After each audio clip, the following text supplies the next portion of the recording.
But let's first bring folks up to speed on Kelsey Fitzsimmons. As we told you yesterday, there was a notice of appeal filed. People were freaking out like, I don't see it on the docket.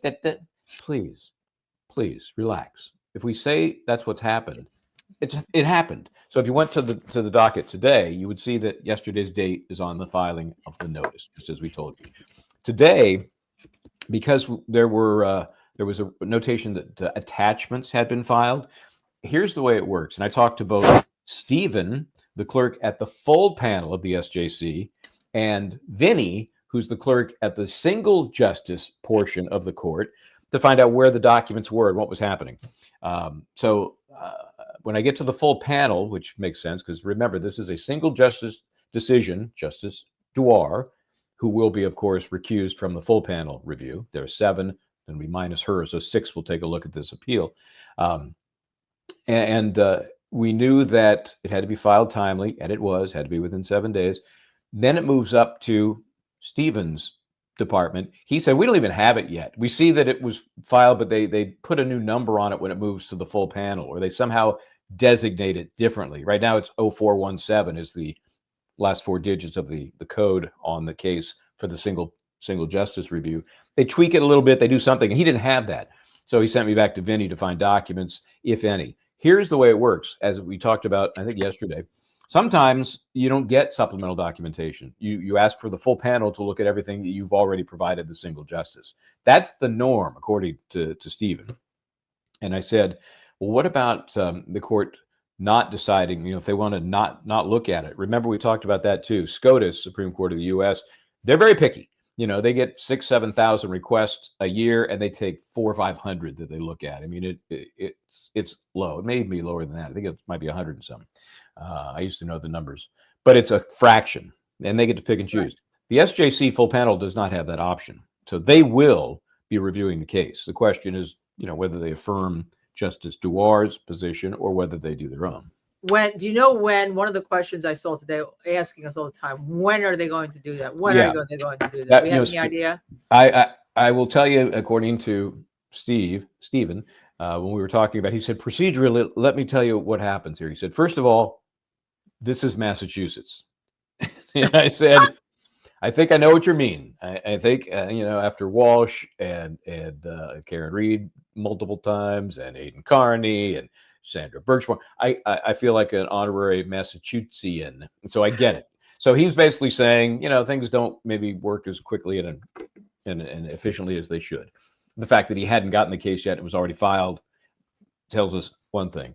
But you hope they take it as the emergency that it's presented as, and they get to it sooner rather than later. But there's no calendar. It's unlikely. He said that there will be a request for oral argument, just as there was not for the single justice system. So, in theory, what if, all 6 members are not available right away?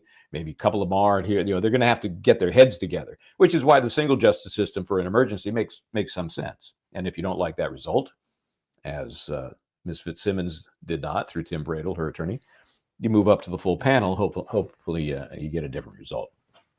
So I don't know, maybe this week, maybe next week. It's really very difficult to say. So. All right, so that's the answer. Because everyone's asking us. I was busy this morning, because I was actually working this morning before I left this afternoon for a while.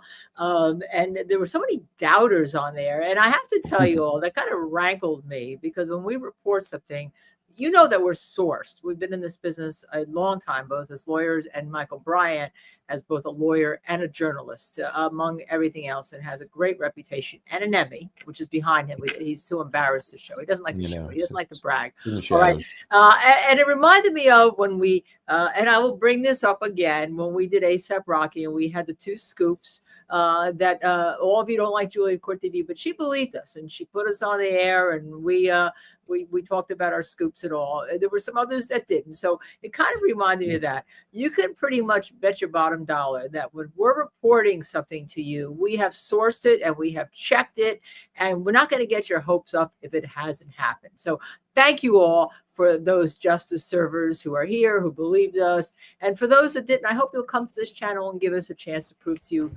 that what we're doing is very important, and it is good that we have good reputations. I did one other thing that I was going to mention. Now I'm officially credentialed with the folks in Boston. Jennifer's out, Erica's in.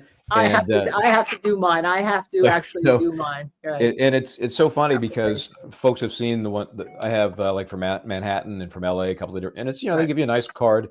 For Massachusetts, they give you, I don't have the paper here with me, but it's basically a piece of paper. It's the form you fill out. The very bottom part is official, and they sign off on it if you are approved. You then take that and a photo ID to wherever you want to go into court. In this case, when I go to Salem, right. But they don't give you a real press pass. It's just cheap is what it is. I mean, can you put some, go to Staples, get some lamination? It costs you $1.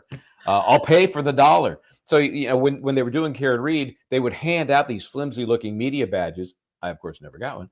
But once you became, on their list as credentialed, you would line up to get that handed out. They're so precious. You can't take it home. So that's the system there in Boston. It's weird. So I said to Erica, what's the deal with cameras? Because they are very clear in their rules. Not that they follow them all the time, we learned, but their own rules say that there is one camera in the courtroom for broadcast, and one camera is allowed for webcasting or web streaming. And I thought, so we always see one camera there. That's very common, right? Right. I said, well, what do we get in there? Let's raise our hands and get in there as the web version, right? Right. We've not had that opportunity until now. So I have requested from the court the ability to webcast. I wouldn't be casting it. I would just record it for a later play on our streaming service, and anybody else who wanted it can take it. For the Justin/Kelsey case coming up on Thursday. So, right. And I was told by Erica, you have to reach out to the specific department. It will be the Honorary Mary Black who will be hearing this matter on Thursday. Not a great reputation, I have to tell you that. That's all I can tell you at the moment. It's just I've read a few reviews. And you went to the robing room? I went psst, psst, psst. Hey, what about Mary? Something About Mary. Remember that movie? Something About Mary. And so we'll see how it plays out. It is in the family and probate court, which gives, the court always has discretion, but whenever the word family is involved, quite often they're more restrictive of everything. Right. That's true. And I did learn one more thing. I learned. Things keep falling out of my head. Remember, there was a question about whether the grandparents' motion, remember the grandparents' visitation issue, was going to be heard on Thursday as well. I've been told that is not on the calendar for Thursday. Good information, Michael Bryan. Very so good. We don't know when it's going to be heard, but according to the clerk I spoke to there, I'm public enemy number one with all these different clerks now in Massachusetts. No, they know who you are.